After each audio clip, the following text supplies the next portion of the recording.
හරි බොවන් මෙහෙමයි දැන් මට සෑහෙන්න ඉල්ලීම් එන එක දේවල් ගැන අහලා. ඒ කියන්නේ ෂෙයාර්ස් විතරක් නෙමෙයි ඒගොල්ලොන්ගේ පර්සනල් ෆයිනෑන්ස් ගයිඩන්ස් එක මම අහනවා. ඉතින් එහාට ගිහිල්ලා සමහර කට්ටිය ඒගොල්ලොන්ගේ ඇකඩමික් ප්‍රශ්න කතා කරලා ඊමේල් එනවා.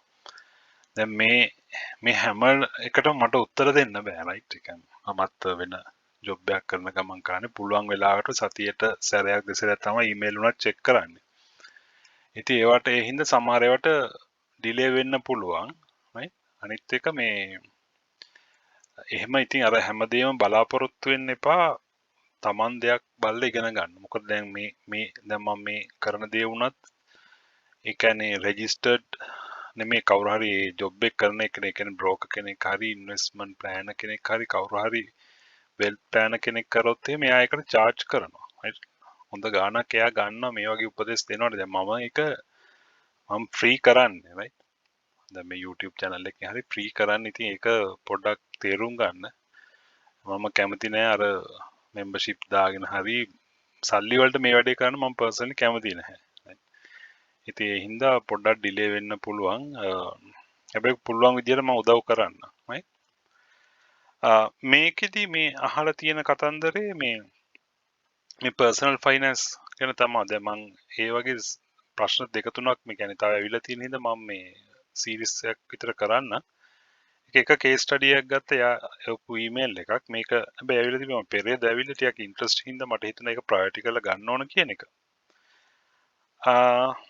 රයිට් මම එයාගේ විස්තර කියන්නේ නැතුව ඒව ඩාර්ක් කරලා මම කියනවා එයාගේ ප්‍රශ්නේ කොහොමද කියන එක. right. I'm a regular viewer of your YouTube channel and Twitter account. I have watched each and every video of you and you have guided me with some replies as well. Thank you very much for that, and I'm extremely grateful to you for the service you are providing at the moment. It will help me to earn some money through shares. Thanks again. I'm writing this email for some financial guidance which will be more useful for me to plan my future life, and your kind support is highly appreciated. Right? දැන් අපි එයාගේ ප්‍රශ්න කියමු situation එක. I'm a 33 years old married person and plan to have kids after 2 years since my wife, university lecturer, is still studying. Right? එතකොට මෙයාට දැන් 33යි. තව අවුරුදු දෙක තුනකින් තමයි එයාගේ kids එයාලා plan කරන්නේ. Right? يعني 36 වගේ. දැන් මෙතනදී පොඩ්ඩක් කියන්න ඕන ඔයා personally මේ වැඩේට ටිකක් පරක්කුයි. කියන්නේ 36 වදී හරි 37 වගේ first kid ගන්නවා කියන්නේ එයාට 20 වෙද්දී ඔයා you are already retired. හරි. already retired. එතකොට ඔයාට වෙන income තියෙනවා. එතකොට එයා තාම job එකක් කරන්නේ still studying. හරි. සාමාන්‍යයෙන් මම නම් කියන්නේ අපි 30 වෙද්දිවත් first kid එන්න පුළුවන් 30 31 වෙද්දි chances තියෙනවා. right. හරි අපි ඒක පැත්තක තියමුකෝ. I'm working in මම ඒක මකලා තියෙන්නේ. My monthly income is about 230,000. right. I will manage to cover my expenses with 120,000. ඒතර යාගේ monthly salary එක 2,30,000යි. right. යාගේ expenses 120,000 වලින් cover කරගන්නවා කියලා තියෙනවා. 80,000 mortgage එකට 40,000 for all other family expenses. I'm saving 120 to 110 each month. right. ඒතර මාසෙට ලක්ෂ 120ක් 110ක් විතර save කරගන්න පුළුවන්. හොඳයි. right. Since I'm the only child in my family, I have the commitment of my parents who were in their 60s as well. So definitely there is a high potential to increase my expenses in the near future for healthcare, family commitment, etc.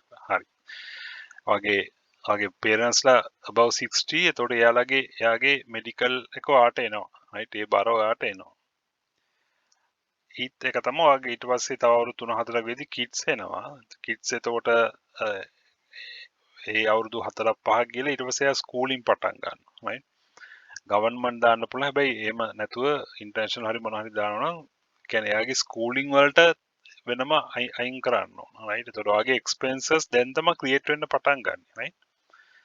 එකක් ඔයාගේ family එක grow වෙනවා. ඊට පස්සේ එයාගේ කියන්නේ ඔයාගේ parents ලා aging වෙනවා. right. To have a second income source, I have started my business එක cut කරා. and it went so well. Make profit within 3 months, but after the marriage, it is very difficult to manage the time, and I had to stop it.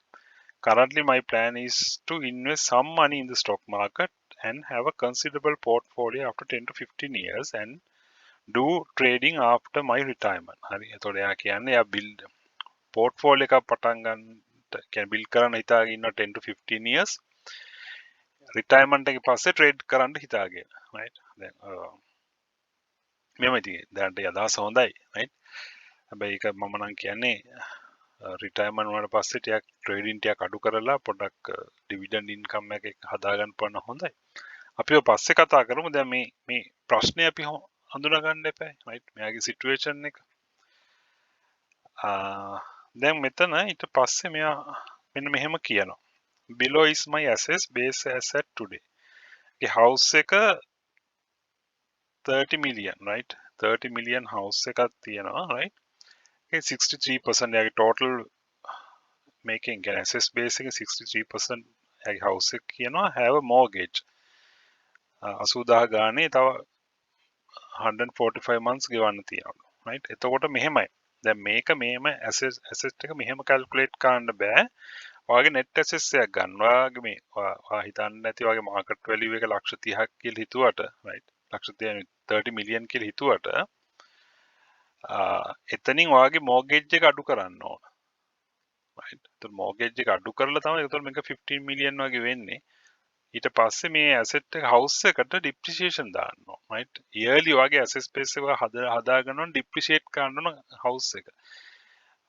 මෙහෙමයි. එතකොට ඔයා කියන්න පුළුවන් අනිත් පැත්තේ land value එකත් එක්ක තියෙනවා කියන එක. ඒකේ දෙකක් තියෙනවා right. මම ඒවට ඕනනම් පස්සේ වෙනම template කරන්න මේ series එක interesting වගේ වෙනවා කියලා දැනෙනවා අනිත් අයට.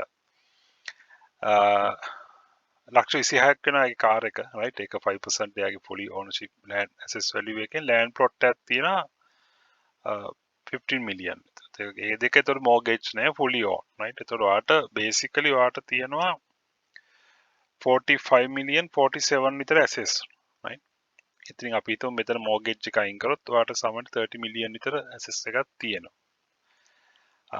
vehicle එක ඇත්තටම ඒක current assets එකක් නේ. කොන වෙලාවක අපි වාහන විකුණන්න පුළුවන්. ඒතර ඕක ඇත්තටම මේක මේ ඔයා මෙතන දාලා තිබ්බට මේක එන්න ඕන liquid assets එකක්. මම නම් දකින විදිහට මොකද වාහනයක් කියන්නේ ටක් ගාලා sell කරගන්න පුළුවන්.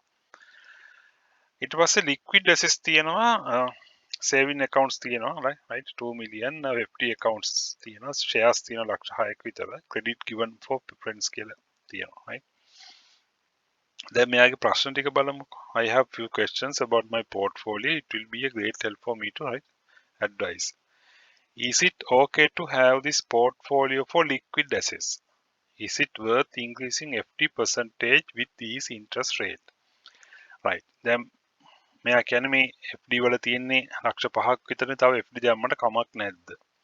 rates අඩුයි right. හැබැයි එතනින් එහාට ගියොත් හැබැයි corporate debentures තියෙනවා ඊට වඩා 2% 3% විතර වැඩිපුර ගන්න පුළුවන්. FD common net ටිකක් වැඩි ගන්න. හැබැයි ඊට වඩා investment කරන්න පුළුවන් නම් ඔයාට real estate පැත්තට මම නම් කැමතියි. ඔයා shares වල වැඩි කැමති නැත්තම් right. හැබැයි shares වලට යන්න පුළුවන් නම් මොකද මේ market potential එක බලලා වඩා වැදගත් වෙනවා. Are there any other instrument which I can invest in? Retirement plan, insurance, units, balance, Binance, etc. Why should I do that? Right. මම මේ Binance එක අයින් කරන්න. right. Binance අයින් කරන්න කියන්නේ මෙහෙමයි. ක්‍රිප්ටෝ ගැන මගේ විරුද්ධත්වයක් නැහැ. ක්‍රිප්ටෝ ට්‍රේඩ් කරන්න පුළුවන් නම්. හැබැයි ප්‍රශ්නේ තියෙන්නේ දැන් මට ඒක එච්චර හරි ගියේ නෑ මගේ ටයිම් එකත් එක්ක මට හරි ගියේ අනිත් එක දැන් බලන්නකෝ දැන් එක මිනිස්සෙක්ගේ Twitter message එකකට එලන් මස්ක්ගේ message එකකට මේ assets එක 50% බහිනවා නම් right $60,000 තිබ bitcoin එක $30,000 වලට බැස්සා එක Twitter message එකක් හින්දා right ඒ කියන්නේ ඒක assets එකක් විදිහට තියාගන්න සුදුසු නැහැ. ඒක මගේ පෞද්ගලික මතය. තව කට්ටිය කියන්න පුළුවන් නෑ මේක ඊට වඩා profit ගන්න පුළුවන් ක්‍රිප්ටෝ හොඳයි කියලා. ආගියුමන්ට් එකකට යන්නේ නැහැ. මගේ පර්සනල් එකත් එක්ක මට ඒක හරියන්නේ නැහැ. right. එහෙනම් Binance මම අයින් කරනවා. unit trust හොඳට perform කරන unit trust එකක් හොයාගෙන ඒකට දාන්න. right. ඒක එතකොට ඔයාලට shares වලට තියෙන stress එක අඩු වෙනවා. හොඳ ඩෙවලොප් කියන්නේ කරන්න පුළුවන් perform කරන යුනිට් ට්‍රස්ට් එකක් බලන්න. ඒක යුනිට් ට්‍රස්ට් සයිට් එකක් තියෙන එකේ යනවා මම හිතන්නේ වීක්ලි වගේ අප්ඩේට් එකක් යනවා. ඒකත් එක්ක බලන්න පුළුවන් මොන යුනිට්ද හොඳට perform කරන්නේ කියන එක. අනිත් එක තමයි insurance retirement plan. right? දැන් මෙහෙමයි දැන් ඔයාගේ සිටුේෂන් එක බලන්න දැන් ඔයාගේ පේරන්ට්ස්ලාට මොකක් හරි ඉන්ෂුරන්ස් එකක් තිබ්බනම් එයාලගේ මෙඩිකල් එක්ස්පෙන්සස් කවර් කරගන්න ඔයාට මේ ප්‍රශ්නේ එන්නේ නැහැ right දැන් ඔයා 36 37 වලදී ඔයාගේ කිඩ් හදනවා right කිඩ් ප්ලස් කිඩ් එනවා ඊට පස්සේ ඔයා රිටයර් වෙනවා ඔයා ප්‍රයිවට් සෙක්ටර් එකේ එම්ප්ලොයි කෙනෙක් වෙනම රිටයර්මන්ට් ප්ලෑන් එකක් නැහැ වෙන ඊට පස්සේ කියන්නේ අපි කෝපරේට් එකේ ඉන්නකම් අපිට මෙඩිකල් ඉන්ෂුරන්ස් එකක් තියෙයි ඊට පස්සේ නැහැ right ඒ හින්දා ඉන්ෂුරන්ස් එකට යන්න පුළුවන් නම් හොඳයි මෙඩිකල් ඉන්ෂුරන්ස් එතකොට ඔයාගේ රිටයර් වුණාට පස්සේ ඔයාගේ මෙඩිකල් කවර් කරගන්න පුළුවන් යම් පර්සන්ටේජ් එකකට right එතකොට ඒ ඉන්ෂුරන්ස් හොඳට පොඩ්ඩක් බලන්න ඕන මොකද මේ කියන වැලියු එකත් එක ටයිම් වැලියු එකත් එක බලන්න ඕන ඇනලයිස් කරලා ඒක තමයි රිටයර්මන්ට් ප්ලෑන් එකටත් ඒක එනවා right රිටයර්මන්ට් ප්ලෑන් එක එනවා මෙයා කියනවා නම් දැන් තව 20 years වලින් 30,000 හරි 40,000 හරි විතර රිටයර්මන්ට් එකක් එනවා කියලා ඒකට ගරන් කරලා ඒක බලන්න ඕන ටයිම් වැලියු එකත් එක්ක ඒක ප්‍රසන්ට් වැලියු එක කීයද කියන එක right දැන් තව අවුරුදු 20කින් 20 years වලින් එන 40,000 එක දැන් නිකන් 5,000 වගේ නම් ඒක worth නෑ right ඒව කන්සිඩර් කරන්න ඕන හැබැයි මම නම් කියන ඔයාට මේ ඉන්ෂුරන්ස් එකක් හරි රිටයර්මන්ට් එකක් හරි යන්න පුළුවන් නම් හොඳයි ඔයාගේ මේ අපි ප්‍රයිවට් සෙක්ටර් එකේ අපි ජොබ්ස් ෂුවර් නෑනේ right ඇත්ත කතාව කොයි වෙලේ හරි මේක ඕන වෙලාවකට මේක අයින් වෙන්න පුළුවන් right ඉතින් ඒ ප්‍රශ්න තියෙන හින්දා third question එක I would like to increase the shares percentage but considering the incorporate risk I thought to get advice before investing I don't have big future plans for coming years for cash in saving accounts but since my parents are 60s there can be a medical expenses at any given time currently they are full fit right should I move more cash into another real estate investment right ඒක කමක් නැහැ right ඔයාට emergency funds ටිකක් තියාගෙන right emergency funds තියාගෙන ඉතිරි ටික අනිත් assets වලට invest කරන්න real estate ගන්න පුළුවන් නම් ගන්න ඒක ඕන වෙලාවක bare land එකක් කියන්නේ residential area එක ඕන වෙලාවක sell කරගන්න පුළුවන් ඒක demand ඒක appreciate වෙනවා right compound annual growth එක අපි bare land එක more than මම හිතන්නේ 10% 12 15 විතර යනවා සමහර areas වල සමහර ඩේටා තිබ්බ ඩේටා මතක නැහැ මම ඒ පැත්තේ වෙනම වීඩියෝ එකක් කරන්නම් right real estate කියන්නේ හොඳ ඉන්වෙස්ට්මන්ට් එකක් right ඒකෙන් තව මොකක් හරි ඉන්කම් එකක් ගන්න පුළුවන් එකක් තව ගන්න පුළුවන් වඩා හොඳයි ඒ කියන්නේ වඩා මොකක් හරි කොහේ හරි පොඩි ඇපාර්ට්මන්ට් එකක් හරි පොඩි ගෙයක් හරි අරන් දාලා ඒ ගෙදර රෙන්ට් එකට දීලා ඒකෙන් ගන්න පුළුවන් නේ ඉන්කම් එකක් right ඒක වටිනවා තේරුණාද right ඊට පස්සේ මේක ටික දිග වැඩිම ඉක්මනට ඉවර කරන්න මෙතන යා කියන I started investing in 2012 when I was university I put right make put 100,000 at the time but I didn't follow them so at the end it became 74,000 හරි මෙයා මේ panic වෙලා sell කරපු කතාවක් කියන්නේ මේ portfolio එකේ එයා අහන මට feedback එකක් දෙන්න පුළුවන්ද කියන එක right sun HHL LMF grant CL දැන් මේ හුඟක් මම කතා කරපුවා තියෙන්නේ හරි හේලි සේකාබ් නම් මම ඉන් ඩීටේල් කතා කරලා නැහැ LMF වල LMF ෂෙයා එක හොඳයි හැබැයි අර ඇඩ්මින් කොස්ට් වැඩි වෙන එකේ හින්දා සමහරට ප්‍රොෆිට් ස්ක්වීස් වෙන්න පුළුවන් right ඒකට කම වීඩියෝ එකක් කරා ග්‍රාන්ඩ් දැන් අප් වෙනවා ග්‍රාන්ඩ් 141 42 වගේ යනවා මේ ට්‍රෙන්ඩ් එකයි ටිකක් එතන බුලිෂ් මාකට් එක බුලිෂ් බයි රහ ග්‍රාන්ඩ් TFL තුනම තව මූව් වෙන්න ඉඩ තියෙනවා Central Industries වල 8% dividend එකක් තියෙනවා 2% කියන්නේ රුපියල් 2 cash අනිත් එක scrip dividend right Lanka volatile උත් හොඳ dividend එකක් තියෙනවා ඔයා තාම හොඳ profit එකක ඉන්නේ right මම මේක 47 වලදී කිව්වා වීඩියෝ එකක් කරා